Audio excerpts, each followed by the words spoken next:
Hello. Tonight we're going to be reading None Shall Sleep by Ellie Marney. 1982, Quantico, Virginia. Two teenagers, serial killer survivor Emma Lewis and U.S. Marshal candidate Travis Bell, are recruited by the FBI to interview convicted juvenile killers and provide insight on cold cases. From the start, Emma and Travis develop a quick friendship, convincing juvenile murderers to talk when even the FBI can't get them to crack. But when the team is called in to give advice on an active case, a serial killer who exclusively hunts teenagers, everything begins to unravel. Working against the clock, they must turn to one of the country's most notorious incarcerated murderers for help. Teenage sociopath Simon Gets Mutton. Despite Travis's objections, Emma becomes the conduit between Simon and the FBI. But while Simon seems to be giving them the information they need to save lives, he's an expert manipulator, playing a very long game, and he has his sights set on Emma. Captivating, harrowing, and chilling, None Shall Sleep is an all-too-timely exploration of not only the monsters that live among us, but also the monsters that live inside us. Chapter 1. Edmund Cooper, federal agent, stands at the edge of the training field and looks up. There is a flashing movement between the trees in the forested area beside the athletics oval. Ohio State University maintains an obstacle path in the woods there, and students sometimes run drills. Two students emerge from the tree line now. Cooper watches one of them carefully. She's a very slight figure, her smallness exaggerated by a baggy gray OSU sweatshirt and black training pants cut off at the knees. She looks healthy. That's positive. In the photos from 2.5 years ago, she looked like a wreck. Now her cheeks are ready from exertion. She runs hard, though. The armpits of her sweatshirt stain dark. Her skin is white, but her legs are very tan, and she's buzzed her hair. It's regulation style number 1, like you get in the corpse or in jail. Cooper tries not to read too much into that. He doesn't really know this girl, except for what he's seen in the file. He waits by the edge of the oval as Emma splits from her running partner and talks with the coach. Patience is one of Cooper's particular talents. She's heading for the locker room when he calls out, "Emma Lewis? Miss Lewis?" It's there in her body language, that jerk, the instant of animal tension, the flat assessment in her eyes, even once she realizes he's wearing a suit holding up credentials. He stays exactly where he is. "Miss Lewis, my name is Edmund Cooper. I work for the government. I'd like to speak with you, if I may. Somewhere in public, if that's your preference." It's okay if he sounds rehearsed. Formal and polite is fine. Emma waits a few beats, then takes the business card he's holding out. Cooper is reminded of feeding deer off the back of his mother's porch in New England. "You work for the government?" She's still perspiring after the run, but her breathing is already back under control. She glances at the card, and then at him. "You're a federal agent, this says." "That's correct. I work for the Federal Bureau of Investigation." She makes a single, stypic blink. "I don't have any information about the Huxton case. I've told the police everything I know." No, he says. "Miss Lewis, this meeting is not in regard to that case. This is unrelated. Can we perhaps sit down somewhere to talk?" Hesitation before she relents. "Sure, here is fine, I guess." She directs him to a picnic table in a grassy open area beside the equipment shed. Nice and public, but with enough distance for privacy. It's sunny, though. He's sweating a little in his jacket. Emma has a towel draped around her neck and a canteen on the table to her right. The dark stubble on her scalp is like a fine down. It suits her, actually. She looks compact, contained, fierce. Cooper makes sure to sit across from her at the table, give her space. "Thank you for speaking with me. It's nice to meet you." She doesn't respond to that. "Did you fly from Virginia?" "No, I drove." "That's a long drive." "Yes, it is. You study psychology here at OSU, is that right? Hoping to specialize in pediatric psychology?" Your professor said you were inspired by a positive experience with an excellent therapist. Yes. She tilts her head, lets the sun fall on her face. Mr. Cooper, why have you come to see me? Time to plunge in. Miss Lewis, have you heard of the behavioral science section of the FBI? Yes. Her gaze is direct. They do psychological assessments, profiles. They did a profile on Huxton.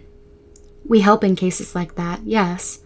Violent crimes, behavioral science is a young area. We've been working active cases for less than a decade, but we seem to be one of those sections producing results. You catch killers. She's quick. He knew she was quick. We look at the evidence and information we have and try to figure out a pattern of behavior. Once we have a pattern, it allows us to narrow down suspects, even predict what a perpetrator might do next. It helps us find them faster. Okay.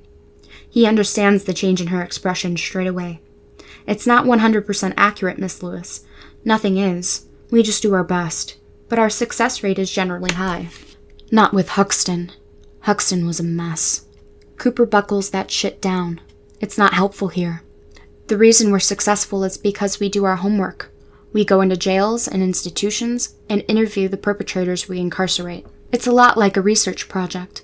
The information we gather is compiled in a database and used to inform our profiling work. Great. Emma's posture is very stiff. There are times Cooper wishes he still smoked. He could light a cigarette, look more normal, relaxed. If you seem to relax, it relaxes the subject. Miss Lewis, we've interviewed about 35 incarcerated perpetrators from all over the country, but there's a cohort of people we still don't have access to. And it's not because we can't see them. They just won't speak to us. He's been looking at her, but now he really looks. I'm talking about juvenile offenders. The OSU Buckeyes cheer squad is still rehearsing on the other side of the oval. Cooper hears the rallying calls as a far-off stir of echoes. Juvenile killers. Emma rolls the syllables in her mouth. Then she reaches for the canteen and takes a swig, like she's washing away the taste. There can't be many teenage serial killers, though. There's enough. He doesn't want to come in hard, but he's getting the feeling she responds better to that. Everyone starts somewhere, like it's a career. She looks towards the oval. Bundy started at 14. She stares at him. She looks very young. He resists the instinct to be gentle. They need this. Her, or someone like her. There aren't many people like her. Miss Lewis, we think the reason these teenage offenders won't talk to us is because they distrust authority figures, including our interviewers. And this is why I've come to speak with you. We need someone to— No! She shifts, ready to rise. 5 inmates, 5 interviews total. Ha! Still no. You would have support, a partner, a unit. It would be entirely safe. Is that what you think? She stands. Mr. Cooper, you've come a long way, but you're asking the wrong person. I don't believe I am, and I'd like you to think about what I'm offering. Her jaw locks, and she breathes out her nose. Okay, what are you offering? He keeps his voice even. The chance to come in on kind of a scholarship. You defer your summer classes and come live on base with us over break. You'd be paid as a candidate and given some bureau instructional training. If forensic psychology is something you decide to pursue, you can enter our program. Your education after your freshman year would be subsidized. Or if not, you can return here to complete any further units in pediatric psychology. That— She sinks back down. That sounds very generous. I suppose I don't need to ask why me. Mostly because you're at the right age. But you're also studying in a field of undergraduates we're already interested in. You have an academic background, you're the top of your class, and I have first-hand experience of the subject. That is only one of a number of considerations. For the first time, he leans forward. We're looking for a certain mindset, Miss Lewis. These interviews, every piece of information we gather helps us, and every time our knowledge increases, we get faster, save more lives. The saving lives line was heavy-handed. He still thinks that's how he'll win her. She narrows her eyes. I've spent 2.5 years trying to get out of that mindset, Mr. Cooper. Do you think you've succeeded?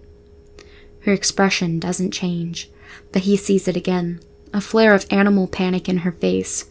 But it is sometimes his job to do hateful, necessary things.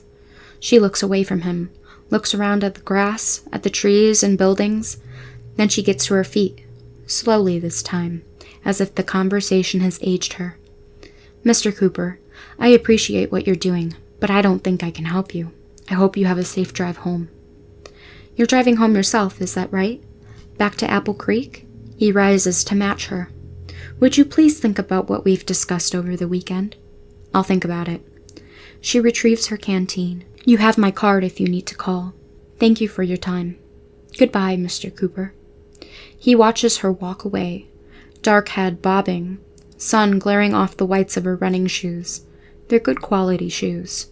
His pager beeps at him. He walks back up to the rise, to the bus stop area above the oval, where there's a payphone, and calls collect. Cooper. FBI Section Chief Donald Raymond sounds pissed, even at a distance. I'll call down to your office, and they tell me you're in Columbus. What the fuck are you doing in Ohio, Ed?